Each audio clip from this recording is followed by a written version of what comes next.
সমস্ত মানুষের দৃষ্টি আকর্ষণ। এই কাজের প্রশংসা কি?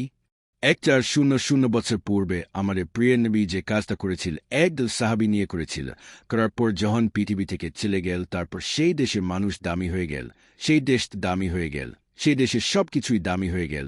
নবী যে কাজ করে নবীর দেশের সবকিছুই দামি হয়ে গেল। এখন তো পর্যন্ত সেই দেশ দামি, সেই কাজটা যেই দেশে করবে সেই দেশের মানুষ দামি, সেই দেশ দামি, সেই দেশের সবকিছুই দামি হয়ে যাবে। নেয়ামত কি? নেয়ামতের মধ্যে শ্রেষ্ঠ নেয়ামত আল্লাহ পাকে দেখার নেয়ামত। কোরআন কি? লা ইলাহা ইল্লাল্লাহু থেকে যে কথা বের হয়েছে সবটা হল আয়াত, আর সব আয়াত মিলে হচ্ছে কোরআন। কোরবানি ঈদ কি? কোরবানি হচ্ছে ত্যাগ করা। একদল মানুষকে দিন শিক্ষা দিতে গিয়ে যে জানমাল ব্যয় করার নাম কোরবানি। কোরবানির আরেক নাম ত্যাগ করা, তারপর হবে ঈদ বা খুশি। রুহানি শক্তি কি? রুহানি হচ্ছে দিনের কাজ, সম্পূর্ণ দিনের কাজ করার নাম রুহানি, তারপর হবে শক্তি। শক্তি হচ্ছে নূর।